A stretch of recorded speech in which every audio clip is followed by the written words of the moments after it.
Hi, everyone, and welcome. Today, we are talking about feedback. As educators, we know that feedback is one of the most powerful tools we have to drive student success and student growth.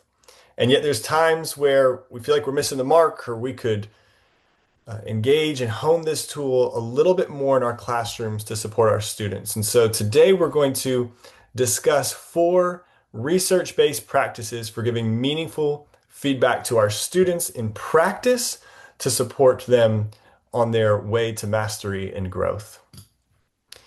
First, we want to touch on the value of feedback. We know that it drives student success. We know it's one of the most powerful supports of student growth in teaching and learning. And John Hattie suggests that feedback answers one or more of three questions. Where am I going? How am I going? And where to next?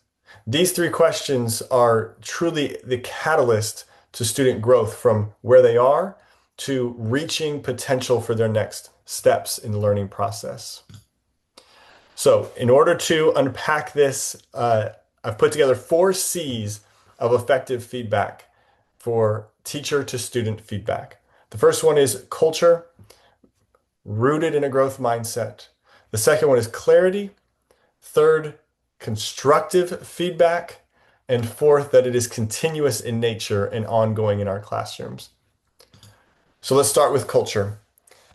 Culture that drives and utilizes feedback effectively is a proactive culture where a teacher builds trust through authenticity and care and support for their students.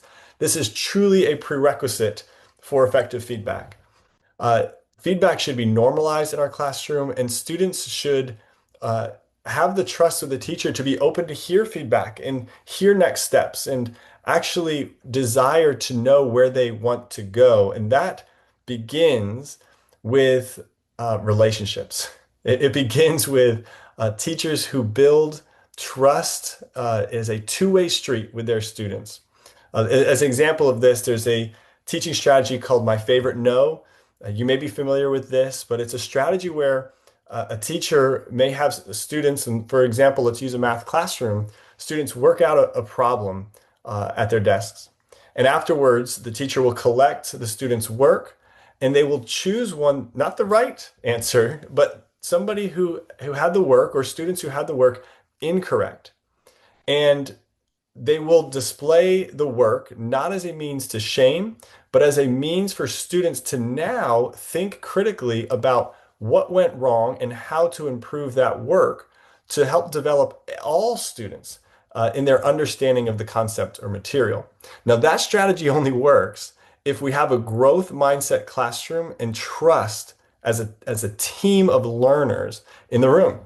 And when we have that foundation, we can do strategies that are truly growth mindset oriented because we've established a framework and an idea and a community that says we're going to provide feedback to one another because we all want to grow together in our learning and our development.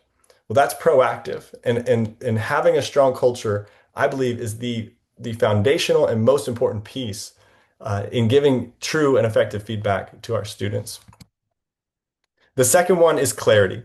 Feedback has to be clear. Clarity is kind.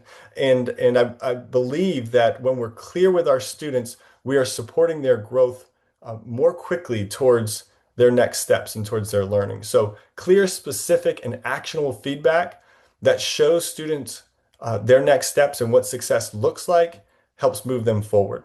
So it should be in our routines.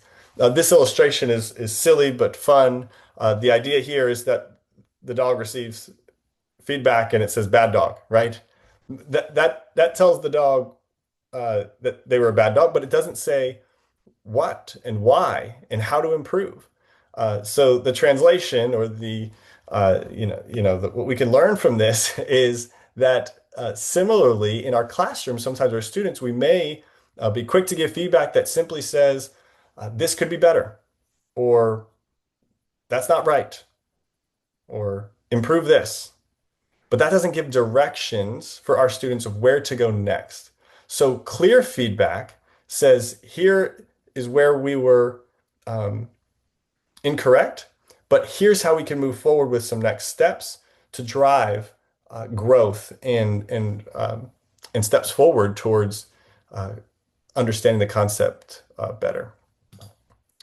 Thirdly, feedback has to be constructive.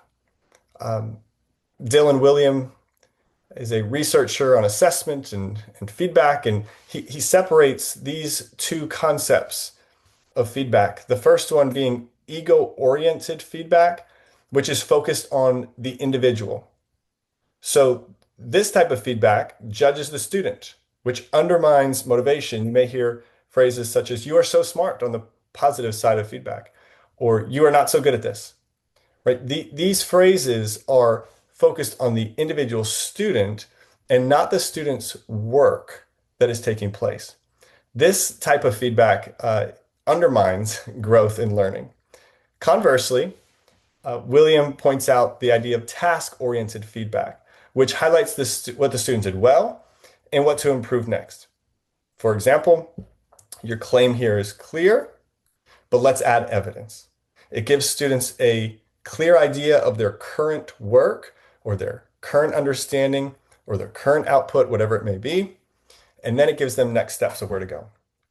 Focused on their work, which removes that ego-oriented feedback and at times can undermine student development because it is pointed towards the individual and truly lacks a growth mindset. It's fixed. It says, you are this.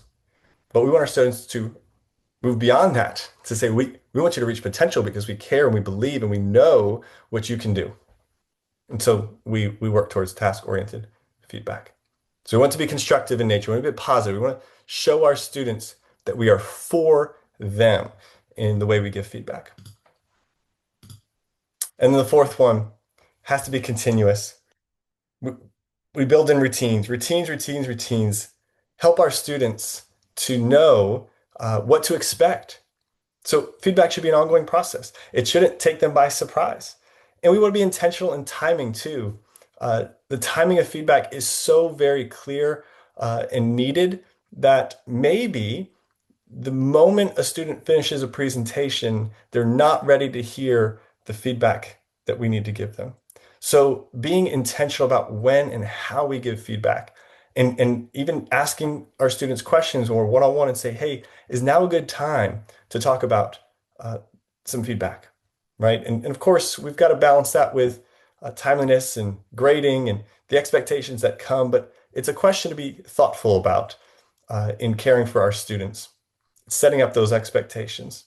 So it should be consistent, repeated feedback over time helps students monitor their growth, make those adjustments, build their long-term habits, and develop those routines that are going to drive long-term success and a long-term growth mindset within our students. So here are my 4 C's for effective feedback. Culture is rooted in a growth mindset for development and a two-way street of trust with our students. And that is proactive in nature, very much proactive in nature. The second one is clarity. We want to be clear in helping our students know where their work is at and how to develop next steps. We want it to be constructive. We want it to be positive. We want our students to know we are for them as we give feedback. And the last one is we want it to be continuous. We want it to be ongoing to truly drive learning over time and not be, out of left field. One time we give feedback and then we pull back and say, okay, you're on your own for a bit and then we'll come back. No, we want it to be built into our routines in our classroom and helping to drive student growth. So each of these together is a key component for effective feedback, but we're all working together and there are so many strategies that can drive success in this area as we support our students. Thank y'all so much. Appreciate all that you do.